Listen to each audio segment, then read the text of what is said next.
مولاي صل وسلم دائما أبدا على حبيبك خير الخلق كلهم. مولاي صل وسلم دائما أبدا على حبيبك خير الخلق كلهم. يا نبي سلام عليك، يا رسول سلام عليك، يا حبيب سلام عليك، صلوات الله عليك. صل على النبي وتبسم، ده النبي يا حرام يبيكو يا يبيكو من بوتو من الزفونه يوم لا قول يوم ما جبت ده ما يوتو من اي ذكر لي انا بقول لك رايني من دك امنا ابني بنيا ما اجي في بنيا بارك waaw su ko bi do ray man wa Allah la baté la ma bu bay day Allah la baté la Allah ne ma sa ni jox ma sa ni ñu gëndé ñu ñu ko ñu gëndé jambar yow da nga am xass xala bu ñu àggee def ba tabaxoo ñu ngi ñu mën a tabaxal nag ñu def loolu moom ñu loolu ñu sa xamara ni waaye li tabax fi nag tabaxoon ko def bu mo masa di ba sa waxat mu tan ko yow mu xaar da nga ko ci jabar ba da nga ma ci bo sot da nga ta defar ko suur rek tabaxé xam nga ne ni ali li ñu may dal ni salaire na pour salaire da nga jox mu yóbbu ko dëkk ba demu fenn dama ko yóbbu ko dëkk bi def liggéey de wala jàmbaar lañ de waaw kii jàmbaar lañ xanaa fii yëpp ñoo ko fay waa lii nii yokk ñu def yokk ñu daal day dafa ràdd nga yëgal xalaat ko état nga am ne ci kaw waaw xam naa bu meeroon buñ meeroon day jubawaat ndax li nga wax moom kii saa néeg lay ne lu ne fi lay ne lu ne fi lay ne waaw laa fi def ne ki nag fii ma gën a féex ah jàmbaar de waaw ah jërëjëf ñoo doxale ñoom nag ah waaw ñoom tey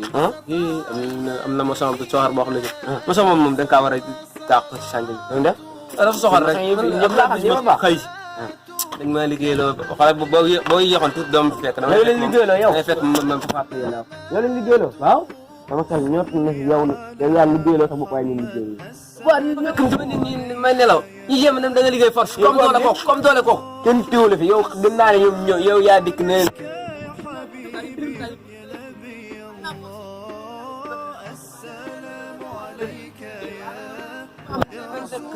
ban maçon la maçon wàcc na nañ ma xool daa wàcc na tey wàcc na ba suñu xoolal sanj bi xoolal lii xanaa jàkk la day yëkkati ko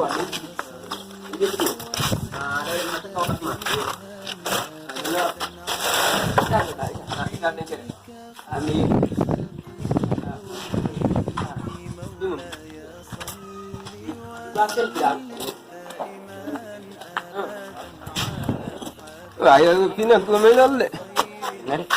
anaciment bi jënd jox naa la xaalis mu jënd parce que photo xaalis waaw yow moom xaalis dama jaay waaw yow lii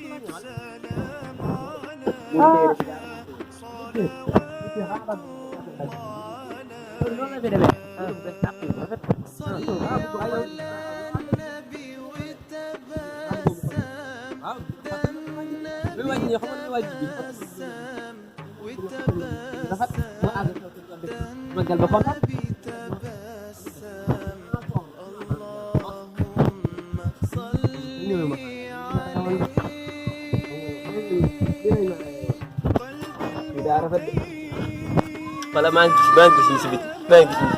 wala gis na def ah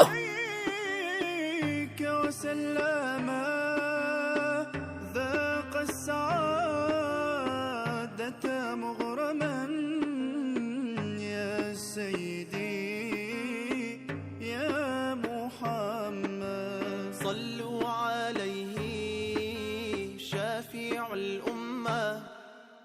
بذكر الرسول تشحذ الهمة. يا ربي بجاه النبي أزح الغمة، يا ربي بجاه النبي أزح الغمة.